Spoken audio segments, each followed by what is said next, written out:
В один из сентябрьских дней мы встретились с приемной мамой Октябриной Прокопьевной Ивановой из Вилюйского Улуса, приехавшей в город по делам. Ее приемный сын Владимир второй год живет и учится в Якутске. Выпустившись из семьи, Владимир продолжает общаться со своими приемными родителями. Расскажите, пожалуйста, в каком возрасте к вам попал Вова? И вот как он у вас воспитывался, какие-то трудности, может быть, были? Ну, он к нам попал в 8-летнем возрасте, как раз в апреле месяце 2014 года. И, второй класс заканчивал. Ну, так, хорошенький такой мальчик пришел к нам. Привели сотрудники опеки. Сказали, до конца года доучится, потом видно будет. Конец года, май закончился, и мы думаем, жалко было отдавать, уже привыкли за эти 2 месяца. Все, потом приехали, и уже с 2014 года стали приемными родителями. И, так, трудностей таких сильно не было. Он такой, все понимал, все сразу мама, папа стал говорить. Только по учебе у нас были трудности, но мы уже с этим справились, да, Вова? Да. Угу. Так нормально, хорошо. Сейчас уже он уже свой. Мы уже привыкли к нему, уже все, уже свой человек. С папой они вместе постоянно. Он у нас плотник, все занимается этим, строит, там все это делает эти... Из дерева, из дерева, да. Они с утра там помогают. И они уже, мне кажется, научились больше, да, от него. В данное время Владимир учится в Якутском технологическом техникуме сервиса по специальности технология хлеба, кондитерских и макаронных изделий. Выбор специальности Владимиром был осмысленным. Ему нравится выпекать хлебобулочные изделия, и обучение в техникуме – прекрасная возможность научиться печь и получать нужную и востребованную профессию. Практические занятия проходят каждую неделю и вызывают у ребят огромный интерес.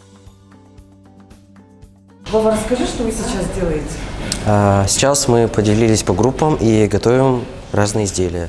Мы, например, брешот, они бакет, они готовят брецы. Сейчас мы приготовили тесто и начинку. Почему ты выбрал именно эту специальность? Расскажи. По нескольким причинам. Потому что, например, во-первых, мне нравится, можно будет покушать. Что еще? Также, если там мечта открыть свое кафе или или хлебобулочное, тоже была идея.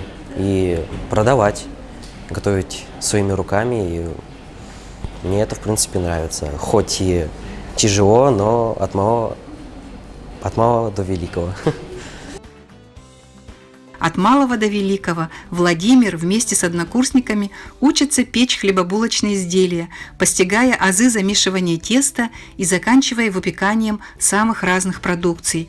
И все это под руководством опытного преподавателя Людмилы Петровны Чернявской. Сегодня у нас с ребятами лабораторно-практическая работа. Ребят я всегда делю на 3 подгруппы. Если у нас, например, должно идти по плану одно изделие, то чтобы ребят научить побольше, то есть чтобы они после моих уроков умели делать лучше, больше, поэтому я их делю на подгруппы, даю каждой подгруппе задание, а потом выставляю оценки. Конечно, у нас только с этого года у них начались лабораторные. Скажем так, многие у нас даже дома не пекут, да, но некоторые девочки и мальчики пекут дома. Им как бы полегче уже дается, да, но все равно посмотрите, как они у нас уже умеют делать. я бы сказала, даже не каждый взрослый или дома каждая мама, да, или каждая женщина умеет делать, ну, вот так, как ребята, которым еще учиться 2,5 года, да?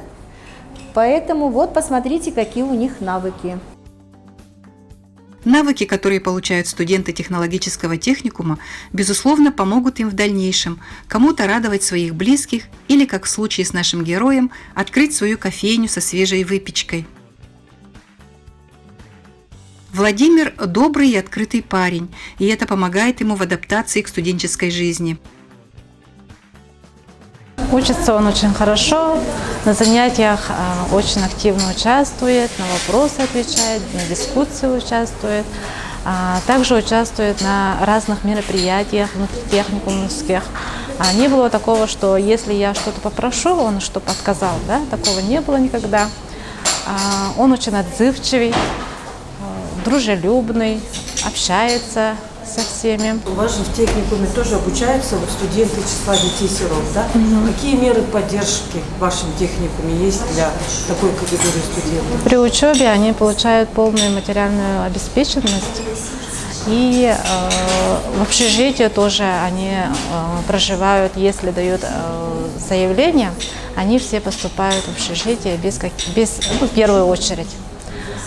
Также в общежитии тоже бесплатно проживают. И бывают случаи, когда мы их отправляем на специальные такие лагеря. Якутский технологический техникум сервиса имеет мощную материально-техническую базу, позволяющую готовить специалистов высокого уровня.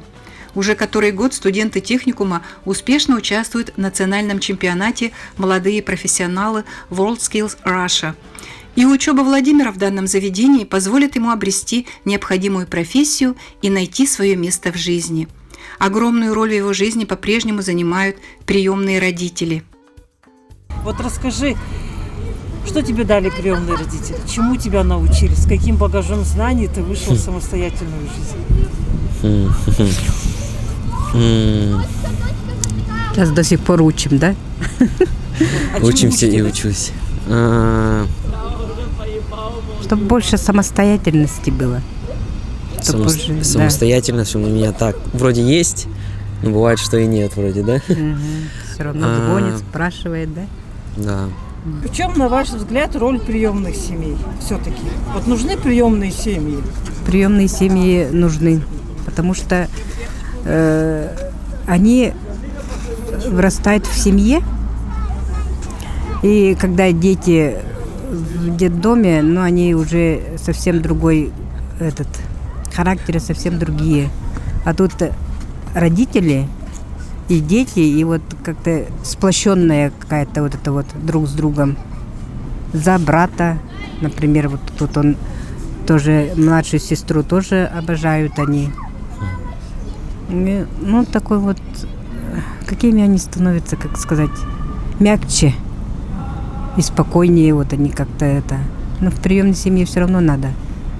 Это очень хорошее это сделать так. Вова, тебе последний вопрос. За что ты благодарен своим приемным родителям?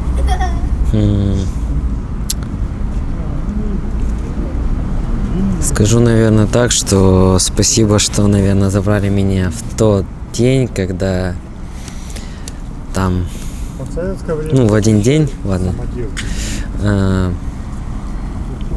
Ну и вот, что я говорил раньше, типа, научили меня доброту и вот всему.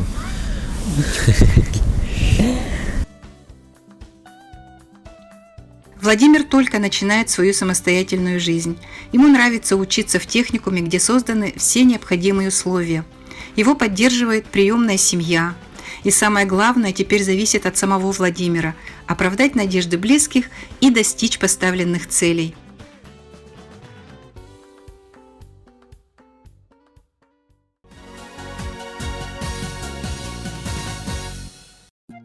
Знакомьтесь, Рома.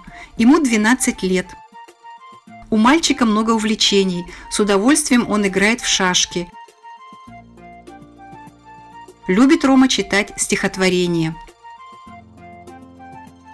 Когда я взрослым стану, я все позволю сыну.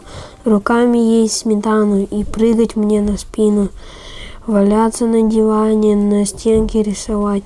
Жука хранить в кармане, лица не умывать. Кричать по лужам бегать, спилить у стула ножки. Не спать и не обедать. Сказать верхом на кошке. Крутить в часах пружину. Пить воду из-под крана. Я все позволю сыну, когда я стану взрослым. Еще одно увлечение Ромы – занятия на тренажерах. Смотрите, какие они есть.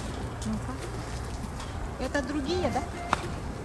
А, это немножко другое. Тут лед вырос. Да.